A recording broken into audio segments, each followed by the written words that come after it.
एक घने जंगल में एक छोटी सी कुटिया। आधी रात का समय। उस कुटिया में एक तांत्रिक आग जलाकर यज्ञ कर रहा है और जोर जोर से मंत्र पढ़ रहा है। उसके सामने एक 60-65 साल का आदमी हाथ जोड़कर बैठा है। अचानक कहीं से एक चुड़ैल वहाँ आती है और तांत्रिक के पास रखा हुआ बोतल में कैद हो जाती है। तब तांत्रिक मंत्र पढ़ना बंद करके उस बोतल का मुंह ढक्कन से अटकाकर उस पर एक ताबीज बांधकर बोतल सामने बैठा आदमी के हाथ पर देकर कहता है, ये लो, तुम अब खतरे से मुक्त हो। इस बोतल को किसी समंदर में फेंक दो। बाबा, आपका बहुत बहुत शुक्रिया। इस चुड़ैल ने बहुतों की जान ली है। वो आदमी इस बोतल को बीच समंदर में ले जाकर फेंक देता है और बोतल डूब जाती है। इस घटना के कुछ महीने बाद मलिंगपुर नाम का एक गांव में भोला नाम का एक मछुआरा रहता था। उसका इस दुनिया में एक दोस्त राजन के अलावा और कोई नहीं था। वो अकेला ही रहता था। एक दिन भोला जब नाव लेकर मछली पकड़ने जाता है तब मछली की तलाश में कुछ ज्यादा ही आगे चला जाता है। वहाँ उसे बहुत सारी मछली मिलती है। उनमें एक मछली बहुत ही ज्यादा बड़ी थी। उसे देखकर भोला बहुत खुश हो गया और मन ही मन सोचा, अरे वाह, इतनी बड़ी मछली तो आज तक हाथ नहीं लगी। इस मछली को मैं बेचूंगा नहीं। इससे मैं और राजन दावत करेंगे, वह भी खुश हो जाएगा। भोला उस बड़ी मछली को छोड़ बाकी सारी मछलियाँ बाजार में अच्छे दाम पर बेच देता है। फिर वो खास मछली वो राजन के घर ले गया। ओ राजन, घर में हो क्या? देखो मैं क्या लाया हूँ। राजन बाहर आकर इतनी बड़ी मछली देखकर हैरान हो गया। अरे भोला, इतनी बड़ी मछली? हाँ, तेरे लिए लाया हूँ। चल, आज रात को दोनों दावत करते हैं। उसके बाद भोला जैसे ही उस मछली को काटता है, उसके पेट से वही बोतल निकलती है जो वो आदमी समंदर में फेंका था। इस मछली ने इतना बड़ा बोतल कैसे निगल लिया? पता नहीं, पर ये बोतल मुझे कुछ गड़बड़ सा लग रहा है। देख, ढक्कन के साथ एक ताबीज बंधा हुआ है। मुझे लगता है ये तो कोई भूत ऊत का चक्कर है। हाँ, इसे कल समंदर में फेंक कर आना। अभी संभाल कर रख। फिर वो दोनों बोतल को सावधानी से एक चौपाया के ऊपर रख देता है और मछली पकाकर खाकर दोनों बिस्तर पर सो जाते हैं।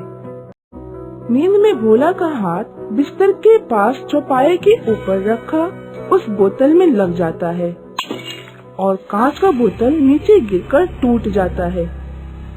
कांच के टूटने की आवाज से दोनों ही नींद से उठ जाते हैं और दोनों उठकर देखते हैं बोतल से एक अजीब सा धुआं निकल रहा है।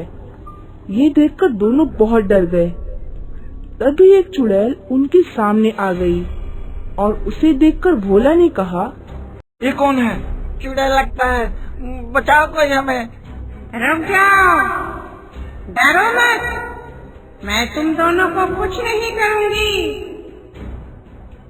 तुम लोग मुझे इस बोतल से आगाज किया है, इसलिए तुम दोनों का शुक्रिया।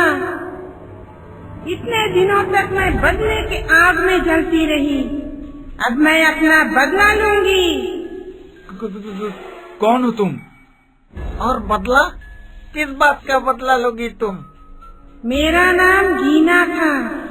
बचपन में ही एक रोड एक्सीडेंट में मेरे माता पिता गुजर गए थे।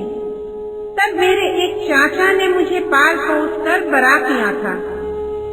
चाचा बुरे नहीं थे, पर उनका घर का हालत भी ठीक नहीं था, तो बहुत ही मुश्किल से वो मुझे पढ़ाते थे। मैंने बहुत अच्छे नंबर के साथ कॉलेज की पढ़ाई खत्म किया था। उसके बाद रामलाल सेठ के टेक्सटाइल मिल में अकाउंट मैनेजर का काम मिला। तनख्वाह भी अच्छी थी। मैं बहुत खुश थी। मैं जाकर चाचा जी को बताया। चाचा जी, मुझे जॉब मिल गया। आपकी मेहनत रंग लाई। नहीं बेटी, मैंने क्या किया?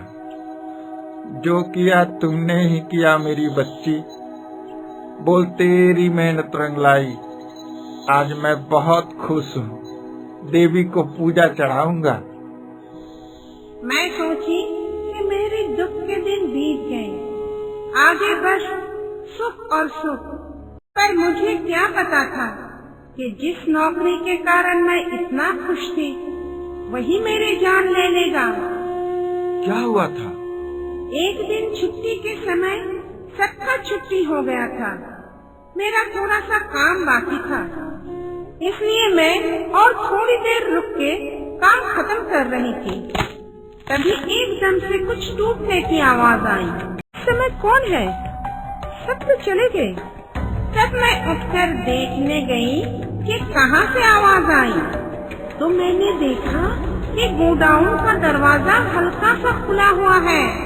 मैं दरवाजे के पास जाकर अंदर झांक कर देखी तो मैंने देखा कि गोडाउन में कुछ लोग कपड़े के बीच में कुछ पीला पीला सा चमकता हुआ बिस्किट जैसा चीज डालकर उसे बड़े बक्से में पैक कर रहे हैं। ध्यान से देखने पर समझ आया कि वो सब सोने के बिस्किट हैं। अरे, ये तो सोना है। इसका मतलब रामलाल सर के पीठ पीछे कपड़े के साथ सोना स्मगलिंग हो रहा है। मुझे ये सर को बताना होगा। जब मैं चुपके से उन सबका वीडियो निकाल रही थी, तब गलती से मेरे हाथ से फोन फिसल कर गिर गया और मैं उन लोगों के नजरों में आ गई। अरे, वो लड़की कहाँ से आई? उसने सब देख लिया होगा। पकड़ो उसे। मैं जल्दी से फोन उठाकर बहुत मुश्किल से उधर से जान बचाकर भागी और जैसे तैसे करके अपने घर लौट आई। घर आकर सबसे पहले मैंने मालिक रामलाल को कॉल किया। वही मैंने गलती कर दी। हेलो रामलाल सर, मैं आपका अकाउंट मैनेजर जीना बोल रही हूँ। मैं आपकी कंपनी के बारे में कुछ बताना चाहती हूँ। हाँ बोलो, क्या बोलना चाहती हो? फोन पर नहीं सर, आपसे मिलकर बताऊंगी। आपको कुछ दिखाना है मुझे। ठीक है, अभी रात के 9 बजे हैं। तुम 1 घंटे में पार्क वाले मैदान के पास आ जाओ। पर उधर क्यों सर? वो उधर ही, मैं अपने दोस्त के घर में ही हूँ। तुम आओ, तुमसे मिलने के बाद ही घर लौटूंगा। उसके बाद रात को 10 बजे मैं उस जगह पर गई। चारों तरफ बहुत ही सुनसान और अंधेरा था। मैं एक पेड़ के नीचे खड़े होकर इंतजार करने लगी।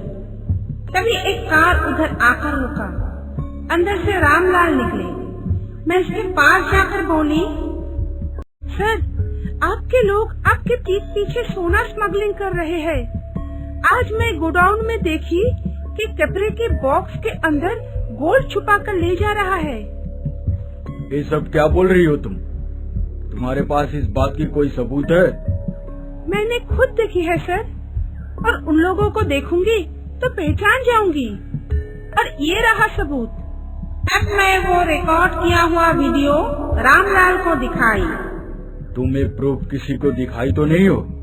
नहीं सर, मैंने सबसे पहले ये बात आपको ही बताई। बहुत अच्छा किया कि प्रूफ मुझे ही दिया। भंडारी, टोनी। तब मैंने देखा कि वो गोडाउन वाले सारे लोग मेरे पीछे खड़े हैं। सर आप? तुम्हारे कॉल आने से पहले ही मुझे इन सबों ने तुम्हारे बारे में बता दिया था। मुझे छोड़ दीजिए सर, मैं किसी को कुछ नहीं बताऊंगी।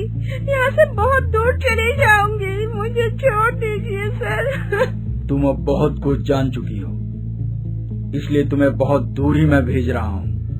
के बाद वो लोग मेरे पेट में तब तक चाकू भोंकते गए जब तक मैं मर नहीं गई, और मेरे मरने के बाद शरीर को मैदान में दफन कर दिया। ऐसे मौत के कारण मेरी आत्मा चुड़ैल बन गई और मैं बदले के आग में जलती रही। मैं एक एक करके उन सबको मार डाला जो लोग उस दिन मुझे मारा था, लेकिन रामलाल तक पहुंच नहीं पाई, क्योंकि उन सब के दर्दनाक मौत देखकर रामलाल सब समझ गया और डर भी गया। फिर वो एक पहुंचा हुआ तांत्रिक से मिलकर मुझे इस बोतल में कैद कर दिया और उस बोतल को बीच समंदर में फेंक दिया था। लेकिन अब मैं आजाद हूँ, अब वो नहीं बचेगा। नहीं, रुको, उसे मारने से तुम्हारा बदला पूरा नहीं होगा। क्या बोलना चाहते हो? मैं उसे छोड़ दूं? नहीं, सजा दो, पर मौत नहीं। मतलब? उसे पुलिस के द्वारा पकड़वा दो, पूरी जिंदगी जेल में सड़ेगा, तभी तुम्हारा बदला पूरा होगा। पर कैसे? वो वीडियो तो वो नष्ट कर दिया। हम दूसरा वीडियो बनाएंगे, तुम इसे डराकर सच उगलवाना। उसके बाद वो चुड़ैल भोला और राजन को उड़ाकर रामलाल के घर के सामने ले आती है। आधी रात का समय, रामलाल तब गहरी नींद में था। उसका ही फोन लेकर जीना वीडियो करने के लिए भोला को दे दी और रामलाल को नींद से जगाती है। रामलाल, उठकर देख, तेरा अंत सामने है। मुझे छोड़ दो, मत मारो मुझे। उस दिन मैं भी बोली थी, पर तूने सुना नहीं। मुझसे बहुत बड़ी गलती हो गई, तुम जो बोलोगी मैं वही करूँगा। ठीक है, तो फिर अपना सारा गुनाह कबूल कर। रामलाल अपने सारे गलत काम स्वीकार किया और भोला ने सब वीडियो बना लिया। वो सबूत ले जाकर उन दोनों ने पुलिस को दिखाया। अदालत उसे उम्र भर जेल का सजा दे दी। जीना का बदला पूरा हुआ, उसको मुक्ति मिल गई।